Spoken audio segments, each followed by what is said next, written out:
Hi, I'm Jim Rickards, editor of Strategic Intelligence. I want to talk today about gold versus Bitcoin. It's a very popular debate.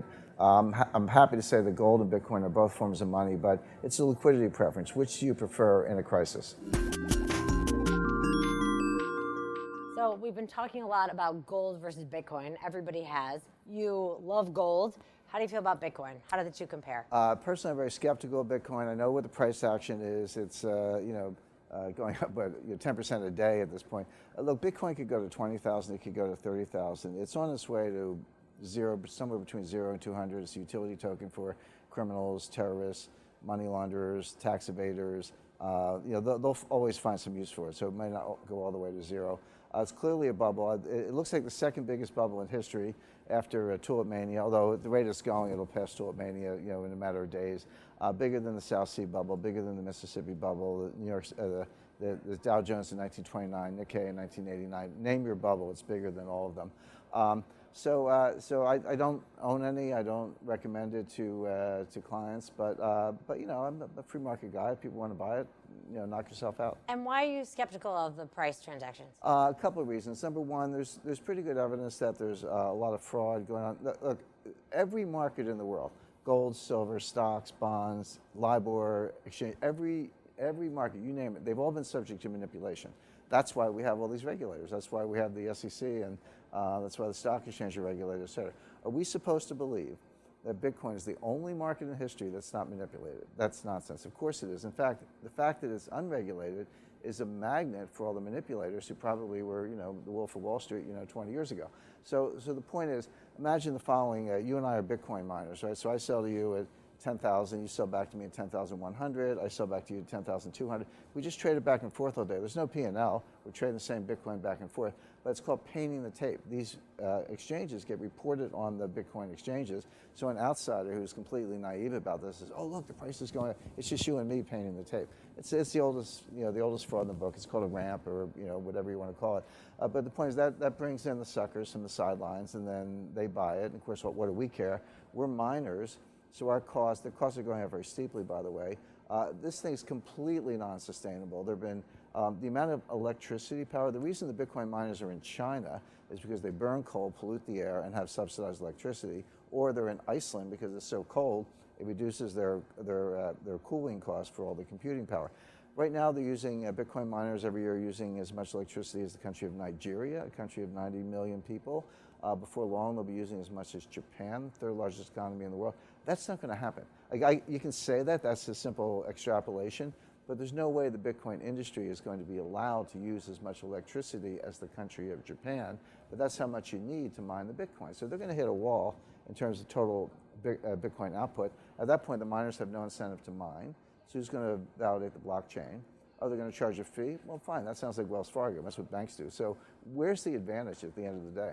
And when you talk about the electricity costs and other costs of mining, and some people equate that with the value of Bitcoin, where do you stand on the valuation theory of? Yeah, that would be like looking at electricity and mining costs. That would be what you call intrinsic value, which is not how we valued anything since 1871. David Ricardo came up with the theory of intrinsic value around 1812. Karl Marx took the ball and ran with it, and he said, yeah, intrinsic value, but capitalists control the means of production, so they extract excess value from labor. Labor doesn't get their fair share. All that's nonsense in terms of how we value things. This was overthrown by Karl Menger in 1871, University of Vienna. He came up with a subjective theory of value. Something's worth what anyone will pay for it. If you and I, if I'm a miner, let's say a gold miner, a real gold miner, and my cost of production are $1,400 an ounce, and the market for gold is $1,300 an ounce, you don't care about me. I mean, you'll say, oh, Jim, I'll pay you $1,300. I'm not going to pay you $1,400 just because your costs are higher. That's your problem. So intrinsic value is meaningless. What does matter is subjective value, and that's true of Bitcoin and gold. So when I see Bitcoin at $11,000 an ounce or whatever, that's somebody's subjective valuation of what it's worth. Leaving aside the fact that the price is manipulated, that's a separate issue. But the point is, subjective value is based on confidence. It's a liquidity preference. If you're willing to transfer your hard-earned dollars to get a Bitcoin, you're expressing a liquidity preference for a different form of money. But confidence is fragile. It can be very easily lost, and when it's lost, it's impossible to regain. So there are lots of forms of money in the world. I consider gold money. I'll say Bitcoin's money. euros money, dollar, yen, yuan, they're all forms of money. Which one do you want? Where do you want to put your wealth? That's a liquidity preference. And again, if you're throwing your wealth into Bitcoin and that confidence is lost, what's left? And so if intrinsic value doesn't matter, because that's the strong argument we hear a lot for gold. It doesn't matter. So then what is it all liquidity preference? What makes gold more valuable in your eyes than Bitcoin? Well, basically, it's been around a long time. Bitcoin has never weathered a recession or a financial crisis. So Bitcoin was invented in 2009. We have not had a recession or a financial crisis in 2009. We did in 2008, 1998, and many others throughout history, 1929, 1873, you name it. I know how all the other asset classes perform in panics. Not just gold, but gold, stocks, bonds. You can see how they perform. We've never seen Bitcoin's performance in a financial panic. So that's a big uncertainty right there. Leaving aside the criminality and the electricity usage and the fraud and painting the tape and who's behind these exchanges, leaving aside all those issues, which I think are big ones, even just in a pure economic sense, we have no idea how Bitcoin will perform in a panic. My estimate is not very well. And what is the one thing that could cause the whole thing to collapse, Bitcoin to go to zero? I think if one of these frauds were exposed, and there's some research out there, I mean, bear in mind, there's nobody kind of looking into these things. There are no regulators. The one big thing which I do expect is, let's say you bought a Bitcoin for $1,000 and you sold it for $8,000 or, a couple of days ago, or exchanged it. You have a $7,000 gain you have to put on your tax return. It's no different than buying IBM at 150 and selling it at 180. You got to put the $30 gain on your tax return. How many Bitcoin sellers are putting those gains on their tax returns? I don't know the answer, but my guess is very few. If you don't, you're a felon. That's a felony. This is how Al Capone ended up in Alcatraz. And people say, oh, the IRS will never catch me. Believe me, I was a tax lawyer before I was a securities lawyer. I was tax counsel at Citibank. The IRS will track you down. They have ways of doing it.